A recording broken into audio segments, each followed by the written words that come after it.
Hi guys, it's Penelope in London, and I do chart readings, but what I'm going to do today is show you some information on Pluto to understand Pluto in your chart. And also, if you look below, you'll see my booking link if you want to dig deeper into your own chart, but you do need birth time, date, place to understand and comprehend what a chart's telling us about, our journey. Pluto is here on the chart. You can see the symbol, and Pluto is where we transmute and where there's a collapse of death of an attachment and emotional attachments as well, and we lead to new choices. This leads us to new choices in our lives. And Pluto is also, it's birth, death, rebirth. It's the end of things. It's like Judgment Day, but this can be emotional. It doesn't mean, particularly our own death. It's where, we come into the world, we're born, and then we go through all of these different things where we have loss, abandonment, and betrayal. So each time these things happen, we can either, things can end in a good way for us, and sometimes endings are like things that are not so painful for us.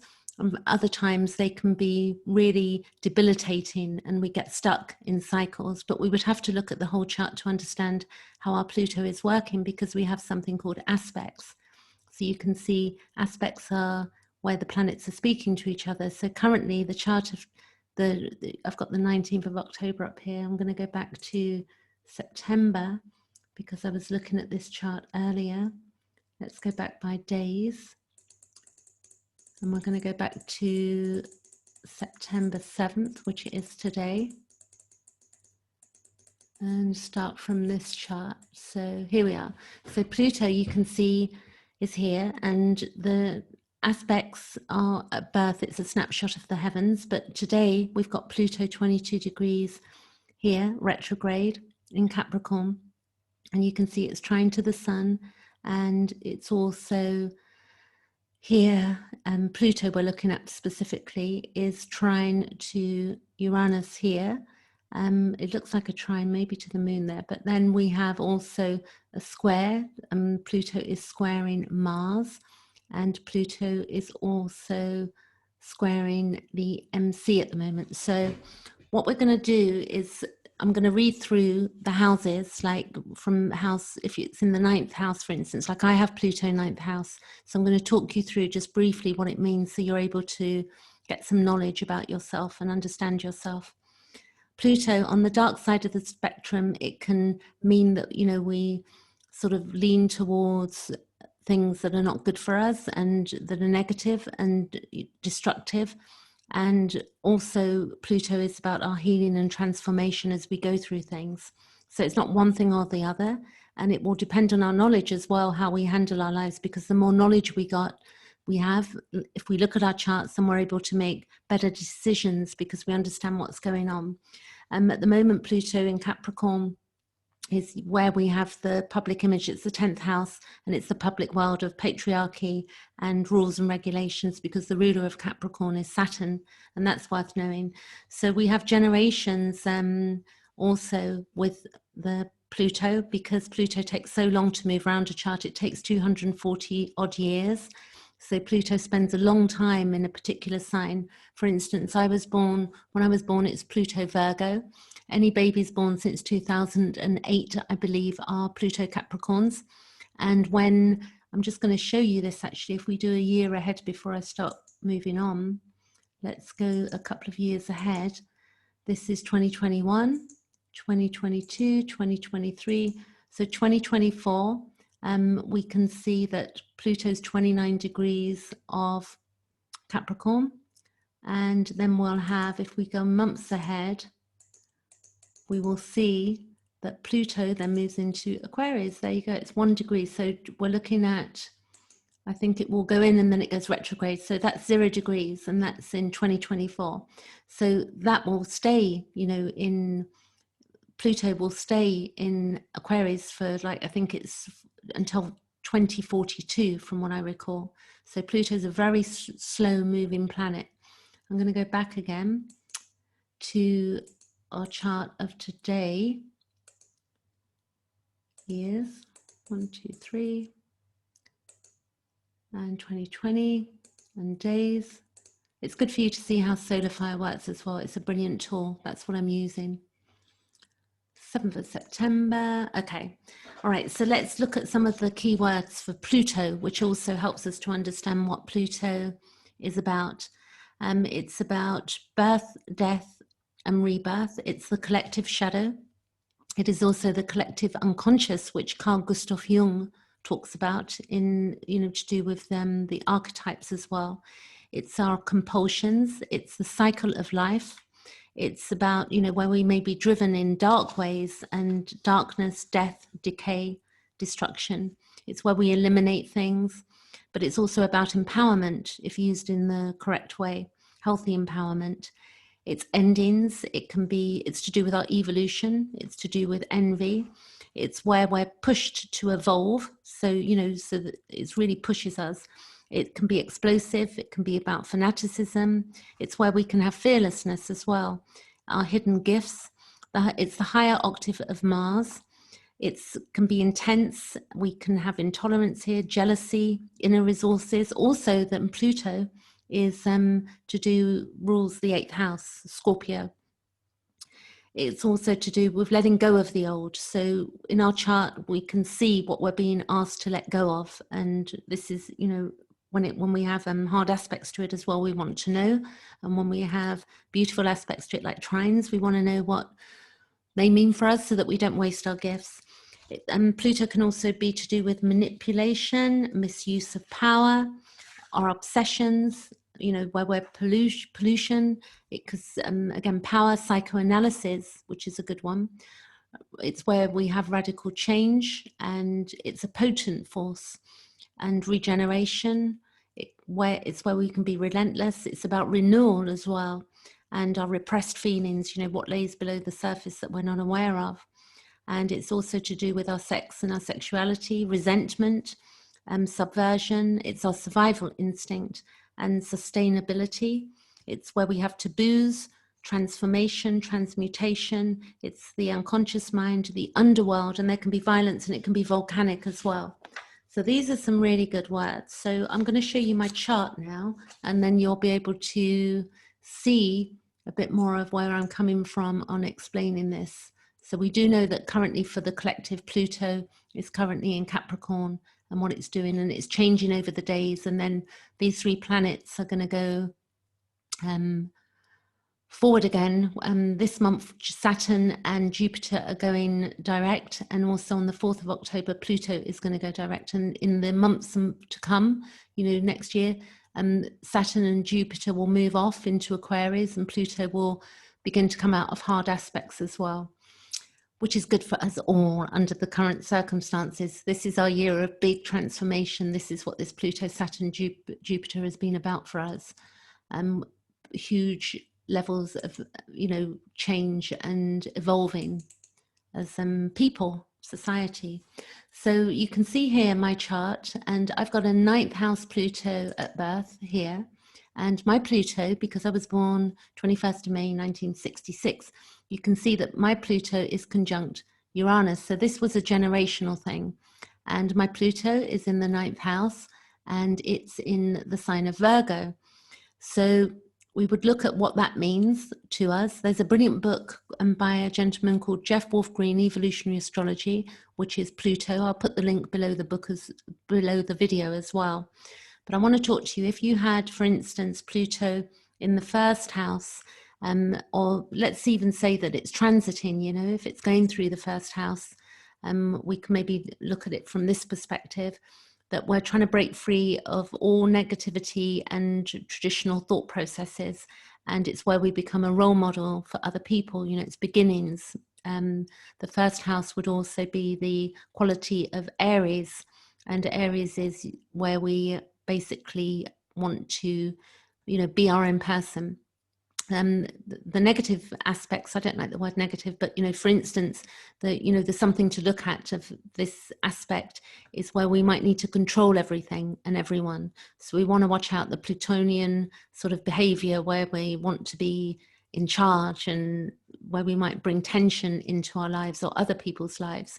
And the opposite to that would be if we know that the first house, the seventh house, is Libra in the traditional charts. So we want to balance that out with the polarity, which is Libra, and be more balanced in our behaviors with others. In the first house, it's where we could drive other people away by putting too much pressure on them. And it's where we need to look and focus on our life. What do we need to change, and what is our attitude? So we get to objectify as human beings. These things are not just happening to us. The planets aren't doing anything. They're more to do with the way we're feeling. And this shows up in our behavior. If we think about it, how we feel shows up in our behavior. So we feel something and then we act. And this is what the planets are doing. They, sort of bring in a feeling, a flavor, and then that's how it sort of works out. So it's where we can have difficult transformations with it in the first house, but we're bringing in quality and change into our own personality as it moves through the first house. I've had this transit as well, and the first house Pluto transit for me was where I was really finding out who I was. I was running a business. I was much younger. It's now halfway through my second house.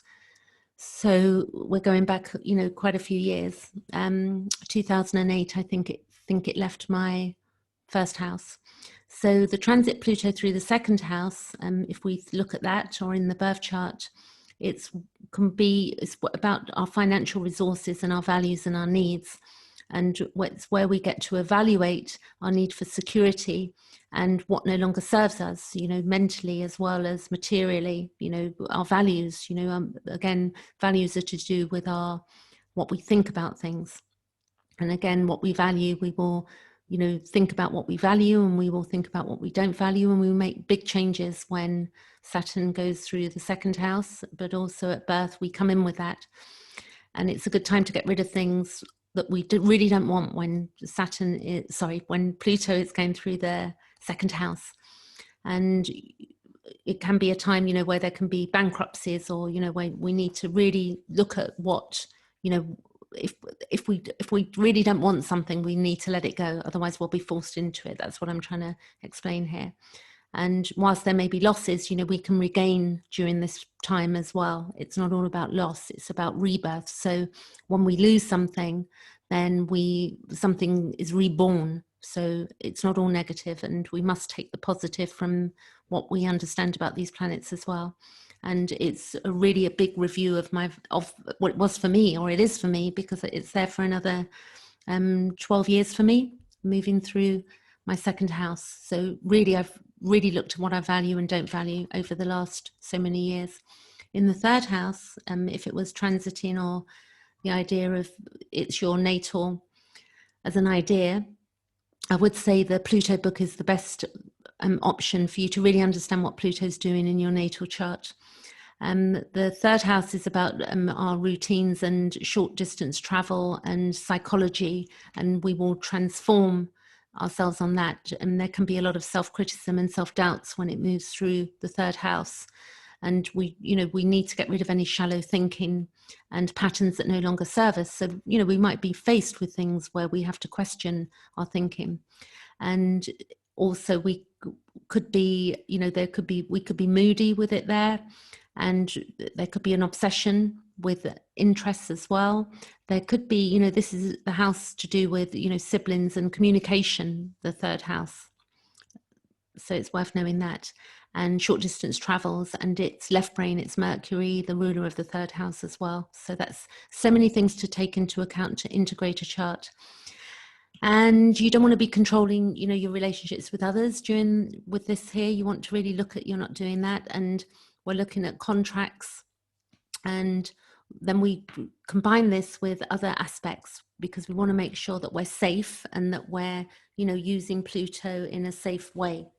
And then we've got it in the fourth house. If you have it in the fourth house transit, or again, dig deeper in the Pluto book on natal. So the transit meaning it can force us to deal with deep-rooted issues that we've had in our family and try to get us to solve them. It's where we need to sort out things in our home, and also, we might feel this on a physical level as well.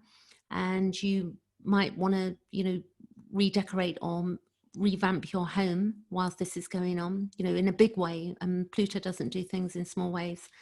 And it's about where you understand and explore your family history. And also you might move home as well. This is something else with when Pluto moves through the fourth.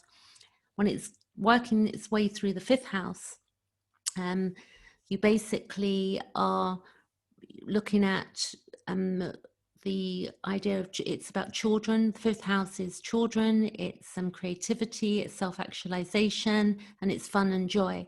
So it may be that you're bothered in this area, or you don't feel like you're getting enough fun or joy, so you begin to look at your life in a different way. There might be things around children as well, like you might meet a partner who's got a child, or there might be children that come into your life. And also there may be a greater desire for intense relationships that when Pluto moves through here. And it's possible that when Pluto moves through this place, that we can get into a relationship that's very transformative. And sometimes we can have problems with our own children. I don't have children, but you might have problems with rebelliousness, because Pluto will shake things up of your children, or vice versa, I guess. And you want to make sure you're not manipulating things and trying to control the children and yourself, and really look at that. In the sixth house, it's about work and routines and health. So it's where, and also the sixth house is where traditionally it's Virgo, so it's where we self-sacrifice ourselves and we're being of service and we're not getting anything back. So with Pluto here, we don't want to, be overdoing it and, giving all the time and not getting anything back, and just helping people and hitting a wall with people. There might be hypersensitivity when it's going through here. And it's also where we're learning to deal with our failures and in work, and looking at how can we do things better. And it's basically the whole point of any of these planets is we begin to integrate the good stuff from them. Also, with it moving through the sixth house, we could look at therapy maybe, and our daily routines and exercise, and also our diet, really important. Everything we put into our body, has an effect on us. So we could really look at that and may begin to get an interest in that and have some transformative experiences around that. So, the sixth house as well, we can be, maybe with the idea of Virgo, like the idea that we want to be a perfectionist. So we want to watch out for that too.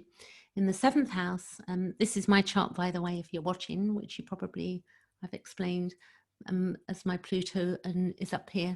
So what the other thing you would be looking at on your own chart is, are there any conjunctions? It's like, what are the conjunctions? Where are your aspects? If you see now, my Pluto is here in the second house here. It's at 22 degrees, and then it's going to go forward again. And when it hits at this point of Aquarius, halfway through where you see this line, that's when it will move into my third house. So the seventh house is where we're looking at the relationships and our dynamics with others. It's all about others, partnerships, not just love relationships, all types of relationships. And again, we want to look at the power and control we have over others. And we want to make sure that we're working together with our interests in each other, and look for any problems that may arise between us and try and solve them in a way that's not Plutonic, but we can't control Pluto. So we've got to look at these aspects. But we can have a say over our lives, but things show up in our lives as we know that we've got no control over. That's part of life as well. We have some control to a degree, but there's other ways we don't have any control. So you want to watch out that you're not, for that reason, you want to watch out who you're attracting into your life, that people are not trying to control you as well. It's not just about you controlling others, it's about other people trying to control you. And it's where we need to work on relationships that are healthy and beneficial for us. And when we pass this transit, we can end up with really strong relationships based on respect as well. And this can have a really big impact on us. And again, we'd look at the aspects. So the eighth house here, you can see my pointer. And what you're looking at here is that this is also to do with, it's the house of Pluto. So it's challenging. There is a challenge here, and it's affects in relation to our own lives and where we merge with others, and what's taboo. If you go back to the list that I explained to you earlier, that I read out on the definition of Pluto, which is very helpful to understand. So it's about exploring our own inner depth and where we have urges, and our relationships with others, and our behavior and our motivations. So again, we don't want to be controlling. We want to have self-control, and we don't want any others controlling us and our resources and things like that, because it's also about shared resources. And we can bring light into this, and where maybe there was not light in relationship to others or our personal circumstances around money and merging, and it can help us to transform our life for the better. And it's a journey, life, we don't know what's going to come our way, but we deal with it as it does. But we can, by knowing and understanding our astrology, begin to objectify and begin to sort out what's for us in our lives. And Pluto in the 9th house, what we would be looking at here, it's about, it's to do with philosophy, it's to do with overseas travel, it's to do with dogma as well, it's to do with religion, it's to do with spirituality, and it's to do with the bigger picture. So not one thing in particular, but all of those things. The ruler of the 9th house is Jupiter, as an example. So there can be, we can be fanatic here and compulsive and trying to be convincing others. We want to move away from that. We don't want to be try to convince and convert people. And it can also be where we've got a confrontation with ourselves and our personality that will change us for the better.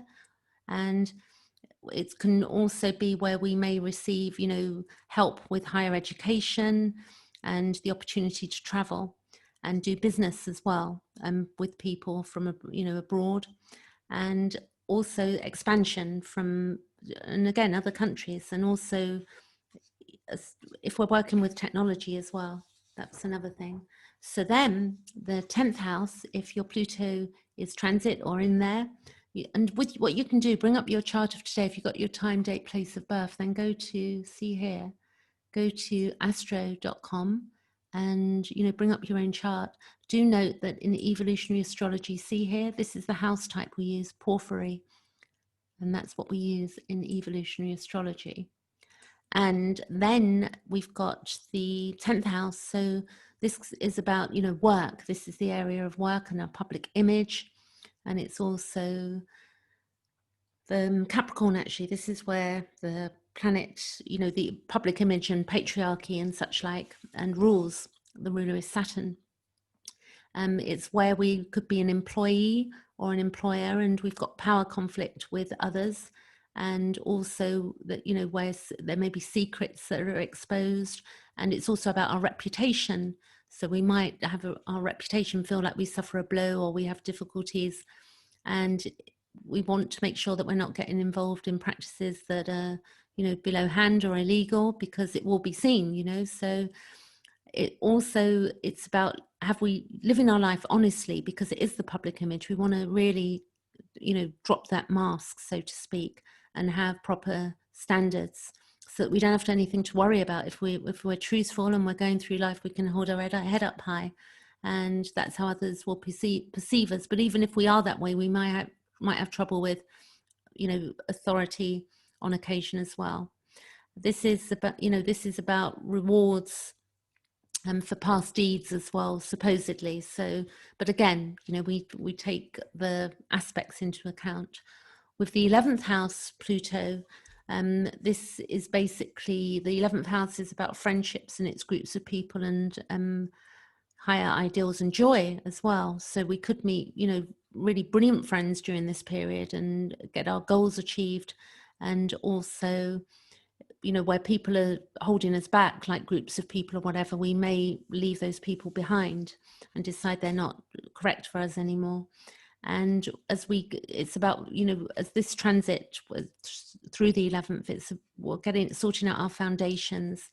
And it's also to do with, where we want to change, because the ruler of the 11th house, and the 11th house is Aquarius, and it's Uranus. And for that reason, wherever your Pluto is in your, whatever sign it's in, because it's generational, you're still, if it's in the 11th house, going to take into account that the Pluto is in Aquarius. But you'll see that in the Jeff Wolf Green book to understand it. As an example, for me, my Pluto is in the 9th house. So when I look at the book, I'm looking at Pluto Virgo, which is the generation, and then I'm looking at Pluto in Sagittarius and Pluto in the 9th house. I'm looking at 3 things there. So with the 11th house going on, it's where we may start up groups, and it may, to be to do with our work as well. And we're really looking to sort out our goals for our direction here, our hopes and dreams. Now in the 12th house, if we have Pluto here, then this is to do with our subconscious, and it's, where we've had obstacles, and it's, the past, it's karma, it's the end of the cycle of the wheel of when we look at astrology. So it's a new cycle is beginning, and there can be very profound psychological things going on here, at a level and the depths of the psyche. So our dream states may begin to get very active as well. The ruler of the 12th house is Pisces, and the ruler of Pisces is Neptune. And it can be where, we need to start behaving like an adult, and this transit will help us to, evolve and develop. It will maybe put obstacles in our way that need to be removed. And it's where we can become whole in ourselves. And again, where we face things, and we, stay away from this. When it's transiting here, we want to stay away from anything that's mind altering, because of the Neptune aspect to the 12th house. So that's it for today. So if you want me to read your chart and look at all of those aspects and what it means, then book a session with me below. And other than that, thanks for listening, and I'll be back later in the week with some more. Catch you later.